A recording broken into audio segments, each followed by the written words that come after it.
Ethnogenetic psychology is based on an integration of embryology, studying the cellular development so that we can understand how our fundamental growth takes place, because there's an intelligence there that's very profound, that's inherent. Then we study neuroscience and cognitive science, which in itself is looking at various areas, including artificial intelligence, linguistics, philosophy, and psychology. And I see that as the inner aspect. And then the outer aspect is looking at how our external environment, which is the epigenetics, impacts upon our biology. Then ethnology, where we study morals, values, ethics, and customs. That forms the foundation of belief. And then finally, wisdom traditions. So it takes the knowledge and the, I would call, methodologies of all these different disciplines, and I integrate them through quantum physics, a quantum worldview. And the inspiration for that came from seeing how we can get to understand ourselves on a deeper and a more efficient and effective and practical way. Because I feel that, particularly in the last 25 years, we've steered and veered away from understanding how we fit into environment that we're living in, society we live in, and life itself.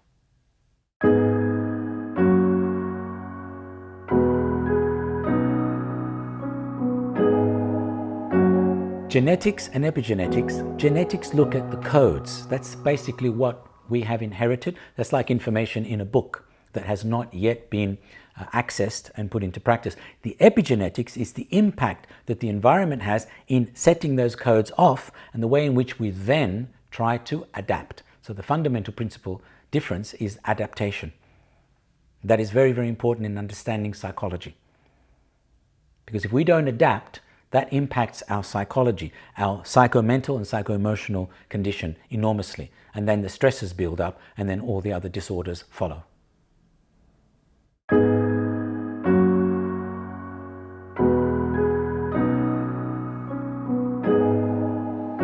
Ethnicity gives us our identity and our sense of belief.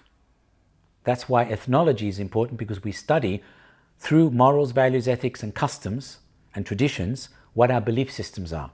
And belief systems are concretized patterns of thinking and patterns of learning.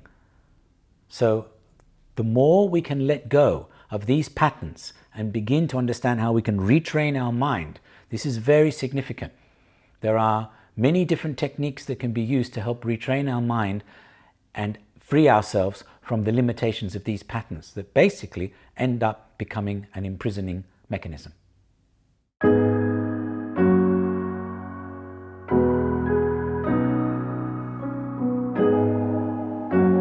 The main tools of the ethnogenetic psychology system are, as a function of studying all the different aspects that were mentioned through embryology, neurology, cognitive science, genetics, epigenetics, ethnology, and wisdom traditions, is using the spontaneous creativity that is given to us by studying intuitive development to understand how to interconnect all of this knowledge. There are various techniques that we use. They include breathing, meditation, and visualization. We do energy exercises, and then we incorporate the Dynamic Archetypal Triangle for exploring the subconscious mind via archetypes and utilizing a focus statement to help us understand how to pinpoint what our particular needs are at that point in time. So the focus statement is, what do I want? What do I need to get what I want? Is it what I think or feel I want? And then we explore the series of how all of that actually pans out in the moment of the journey that we undergo in the Dynamic Archetypal Triangle exploration.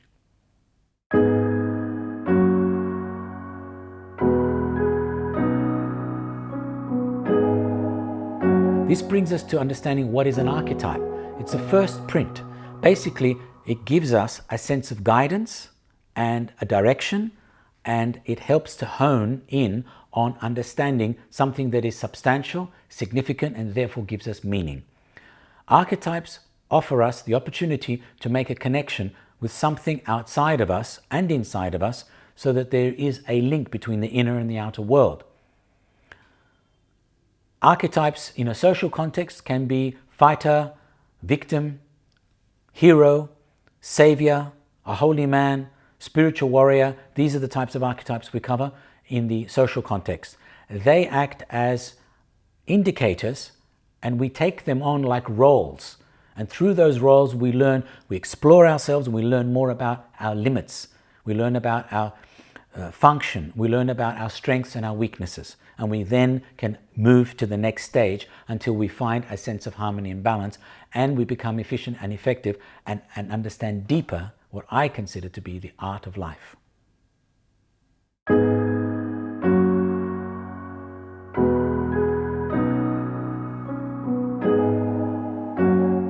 Dynamic Archetypal Triangle is a system that I looked at developing to opening a way of people being able to explore their subconscious, unconscious link. So it enables and facilitates this particular connection like a vehicle. It is a vehicle that enables us to explore and understand our subconscious, conscious connection. And this is the most important aspect in our lives, because 99.9% of our life is happening below the water. Our conscious mind is like the tip of an iceberg, and the subconscious is the remainder of the iceberg under the water, and then the unconscious is the entire ocean. So there is a huge amount of information that we don't access, and this particular process gives us that entry point as a portal to access what is actually going on through the focus statements that we design and we state, we stipulate for ourselves to give us an opportunity to see and understand what's actually going on at that point in time in our life, to get a handle on shifting things that until that stage has been not known in our conscious mind, and act as blockages that basically perpetuate and cause difficulties and suffering.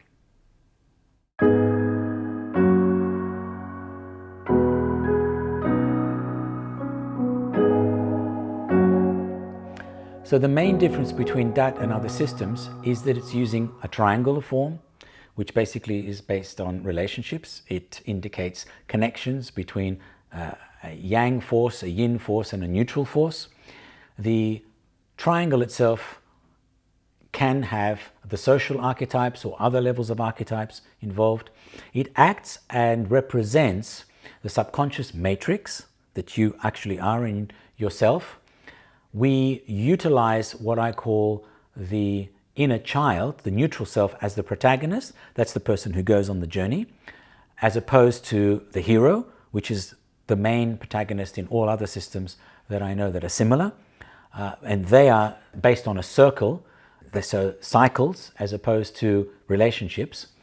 And the other aspect that I find is significant of different archetypes and the yang and the yin side. The yang aspect represents the outer visible tenable world. The yin represents the inner invisible intenable world, the quantum world, as opposed to the world of force, mass and magnetism, and basically the physical reality.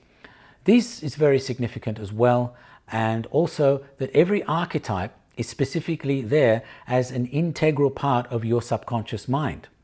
So there's an aspect of collective group connection or karma that brings people together in order for them to explore aspects of themselves as an archetype.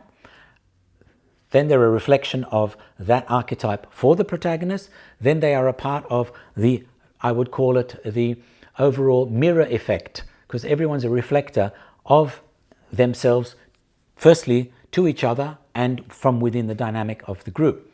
So in this way, DAT acts as a very powerful functional mirror that is able to shift anything.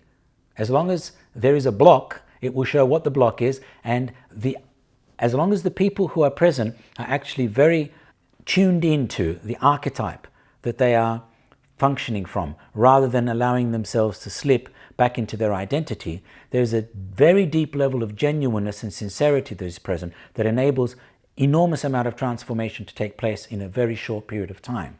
So I've witnessed this, and I am surprised myself how much takes place.